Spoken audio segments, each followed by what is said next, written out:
This channel does not promote any violence, harmful or illegal activities. All content provided by this channel is meant for an educational and information purpose only. Bharat Bangladesh দক্ষিণ এশিয়ার প্রতিবেশী দুটি দেশ। বাংলাদেশের মুক্তিযুদ্ধে ভারতের অবদান কতটা বলার অপেক্ষা রাখে না। সেই ইতিহাস ভুলে এখন ভারত বিদ্বেষী যাবতীয় আনন্দ ইউনূস সরকারের। প্রশ্ন হলো, চিন্ময় প্রভুর গ্রেপ্তারি কি বর্তমান বাংলাদেশের সব সমস্যার সমাধান করে দেবে, নাকি বিশ্বের দরবারে বাংলাদেশের ভাবমূর্তি আরও কালিমালিপ্ত করবে?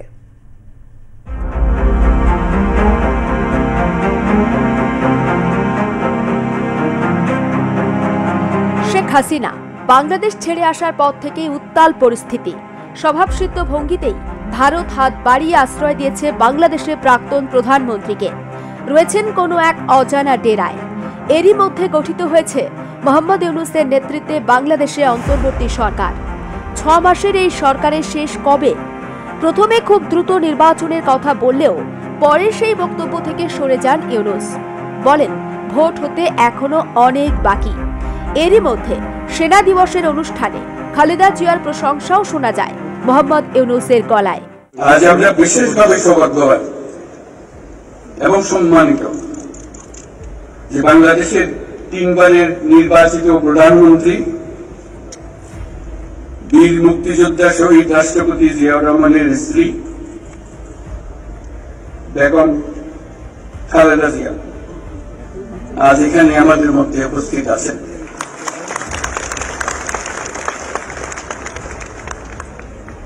এক যুগ ধরে তিনি এই মহাসম্মেলনে অংশগ্রহণ করার সুযোগ পান নাই, আজকে সুযোগ পেয়েছেন। আমরা সবাই আনন্দিত এবং গর্বিত যে আমরা এই সুযোগ দিতে পেরেছি।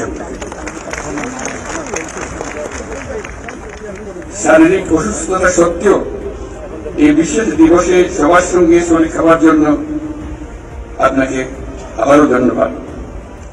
আমরা তার আশু রোগমুক্তি কামনা করছি এবং এই অনুষ্ঠানে বিশেষভাবে স্বাগত জানাচ্ছি। বাংলাদেশের আন্দোলনের আঁচ এসে পড়েছে এই রাজ্যেও।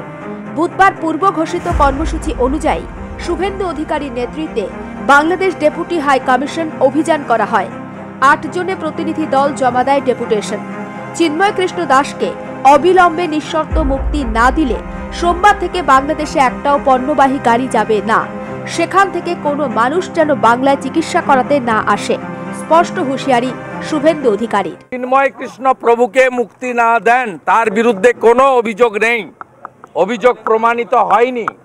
তিনি একজন বাংলাদেশের রাষ্ট্রবাদী বৈষ্ণব ভাগবত প্রচারক।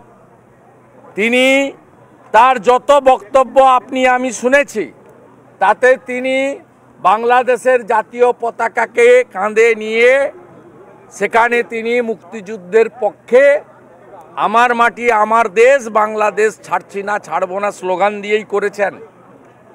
তাই তাকে যে অপবাদে করা হয়েছে এটা সম্পূর্ণভাবে তালিবান, আইএস এবং মৌলবাদী শক্তির পদধ্বনি শোনা যাচ্ছে। প্রশাসককে বলতে চাই, নুন আপনার আছে, আয়োডিনটা ভারতের। আমি শুধু একটা উদাহরণ দিলাম। আমি এখান থেকে দাবি করছি ভিসা 100% স্টপ করুন। আমরা প্রয়োজন হলে একদিন অপেক্ষা করে ভিসা দপ্তরেও যাব, এখানে ভিসা সেন্টারে। স্টপ ভিসা দেওয়া বন্ধ করুন completely. Export import permit issue করা বন্ধ করুন। বাকিটা আমরা বর্ডারে করব সোমবার থেকে। বলে দিলাম, চিন্ময় কৃষ্ণ প্রভুকে নিঃশর্ত মুক্তি, হিন্দুদের উপর আক্রমণ, মন্দির ভাঙা বন্ধ করুন। আর এই ধরনের এই নাবালকদের যাদের আপনারা ওখানে তত্ত্বাবধায়ক সরকারে বসিয়েছেন, এই নাবালক যারা মন্ত্রীর পদমর্যাদায়, তাদের এই ধরনের ভারত বিরোধী কথা বলা বন্ধ করুন। আর চিকিৎসা নেওয়ার জন্য করাচি আর লাহোরে যান, এখানে আসবেন না। ডিসেম্বরে উচ্চ পর্যায়ের বৈঠক রয়েছে ভারত এবং বাংলাদেশের বিদেশ মন্ত্রকের। আলোচনা হতে পারে হাসিনা সহ একাধিক গুরুত্বপূর্ণ বিষয় নিয়ে। তার আগেই উত্তাল পরিস্থিতি। আমদানি রপ্তানি না হলে দুই দেশের সম্পর্কেও তার প্রভাব পড়বে। তবে এই বিষয় নিয়ে রাজনীতি না করাই ভালো বলছেন আন্তর্জাতিক সম্পর্ক বিশেষজ্ঞরা। ভারত সরকার যে স্টেটমেন্ট দিয়েছেন তাতে বাংলাদেশ বলছে না, আমরা খুব একটা আভ্যন্তরীণ ব্যাপার, আমরা কিছু ভারত সরকার না করানোর অধিকার নেই। এই জায়গায় দাঁড়িয়ে ভারত সরকার হয়তো কড়া পদক্ষেপ সরকারি ভাবে নিতে চাইছে না, যেটা বাণিজ্যের নিষেধাজ্ঞা। এখন সেইটাই হয়তো রাজনৈতিক দলের পক্ষ থেকে তারা হয়তো বলছে আমরা আটকে দেবো পেট্রাপোলে বা অন্য কোথাও। এখন পেট্রাপোল তো একমাত্র বাণিজ্যের জায়গা নয়, জাহাজপথও প্রচুর যায়, মালপথ, অধিকাংশ মালপথ জাহাজেও যায়, সেগুলো আগরতলা দিয়েও যায়, সেগুলোকে আটকাবে কিনা জানি না। তো হ্যাঁ, কিছুদিন বন্ধ থাকলে সে তার একটা তো প্রতিক্রিয়া বাংলাদেশের উপর পড়বে, এবং কতদিন সেটা আটকাতে পারবেন সেটাও সন্দেহ আছে। তো এইটা কতটা যুক্তিযুক্ত আমি জানি না। এর ফলে বাংলাদেশের উপর একটা চাপ হয়তো আসবে, এটা সেই চাপটা কতটা বাংলাদেশ সহ্য করতে পারবে সেটাও বলা এই মুহূর্তে মুশকিল। তবে একটা যে সরকারি তরফে যে একটা কড়া বার্তা দেওয়ার সময়, কেননা সেখানে হিউম্যান রাইটস এর ম্যাসিভ ভায়োলেশন হচ্ছে, বাংলাদেশি হিউম্যান রাইটস ভায়োলেশন করলে আমেরিকা তৎপর হয়। আমরা দেখেছি সেখানকার র্যাপিড অ্যাকশন ব্যাটালিয়নের কর্ণধারদের ডেকে পাঠানো হয়েছিল, তাদের হুমকি দেওয়া হয়েছিল।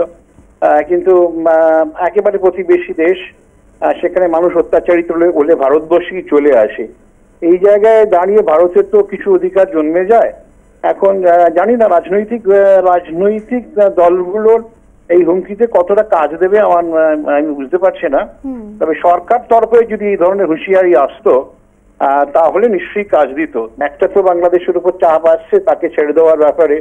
এখন তাদের যে একজন দেখলাম উপদেষ্টা বলছেন যে কোনো মতেই রাষ্ট্রদ্রোহিতার দোষী হলে তারা হবেই না।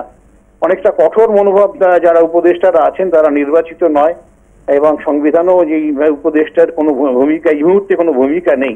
তো যাই হোক, বাংলাদেশের সংবিধানের ধার ধারে না। এখন দেখা যাক সেখানকার প্রতিক্রিয়া কি ঘটে, এবং অন্য দেশেও যদি এই ধরনের একটা যদি বিক্ষোভ শুরু হয়ে যায়, এবং বিশ্বে যে সমস্ত ধনী দেশ যাদের সঙ্গে বাংলাদেশের একটা ব্যবসা বাণিজ্য আছে, বড় কেনাকাটা আছে, তারাও যদি এগিয়ে এসে বলে ইউরোপিয়ান ইউনিয়ন, তাহলে একটা হয়তো চাপ আসে। যে উনি ডেপুটি হাই কমিশনে গিয়ে যে ওনার দাবি জানিয়ে এসেছেন, খুব ভালো কথা, উনি প্রেশার এক্সার্ট ক্রিয়েট করছেন, ভেরি পজিটিভ। কিন্তু এটা কি আদৌ ভারত সরকারের স্ট্যান্ড? এটা এক নম্বর বিষয়। দ্বিতীয় নম্বর বিষয় হচ্ছে যে পণ্যবাহী গাড়ি পশ্চিমবঙ্গ দিয়ে যাবে কি যাবে না, এটা একান্ত কিন্তু ministry of external affairs, ministry of home affairs এবং কাস্টমস বা ট্রেড রেগুলেশন অথরিটি যেগুলো আছে তাদের ডিসিশনের ওপর কিন্তু ডিপেন্ড করবে। এটা কিন্তু কোনো রকম কোনো প্রভিন্সিয়াল গভর্নমেন্টের অপোজিশন পার্টির ওপর ডিপেন্ড করবে না। কাজে সবার আগে আমাদের বুঝতে হবে যে ভারত সরকারের কি স্ট্যান্স আছে। তো আদৌ ভারত সরকারের তরফ থেকে এরকম কোনো বিবৃতি দেওয়া হয়েছে কিনা, যদি ভারত সরকারের তরফ থেকে এরকম কোনো বিবৃতি দেওয়া না হয়ে থাকে, বা যদি ভারত সরকারের কোনো মন্ত্রকের তরফ থেকে এরকম কোনো প্রেশার এক্সার্ট করে করা না হয়ে থাকে, তাহলে আমার মনে হয় যে এই ধরনের দাবির কোনো মান্যতা বাংলাদেশ এই মুহূর্তে দেবে না। এবং আমার মনে হয় যে এই ধরনের রাজনীতি করলে বাংলাদেশে কতটা প্রভাব পড়বে সেটা নিয়ে যথেষ্ট আমার ডাউট রয়েছে। কিন্তু সমস্যা হচ্ছে পশ্চিমবঙ্গের যে রাজনীতি রয়েছে, পশ্চিমবঙ্গের যে ডেমোগ্রাফিক প্যাটার্ন রয়েছে, কারণ আমাদের বুঝতে হবে এটা একটা বর্ডারিং এরিয়া, এবং এখানেও কিন্তু হিন্দু মুসলিম আমরা সমন্বয়ে থাকি। এখানে কিন্তু একটা সমস্যা তৈরি হতে পারে, যেটা কিন্তু ভারতের জন্য যথেষ্ট মাথা ব্যথার কারণ হতে পারে। আমদানি রপ্তানি বন্ধ হলে বেশি সমস্যায় পড়বে বাংলাদেশি। ফের কি ভারত বাংলাদেশের বন্ধুত্বপূর্ণ সম্পর্কে নতুন কোনো মোড় আসবে? হাসিনা সরকারের পতনের পর এমন অনেক দৃশ্যই খারাপ লাগা তৈরি করেছে, মনকে ভারাক্রান্ত করেছে। ফিরে আসবে না তো পুরনো সেই ক্ষত? ভাবাচ্ছে দুই দেশ সহ বিশ্বের মানুষকে। ব্যুরো রিপোর্ট, আর প্লাস নিউজ।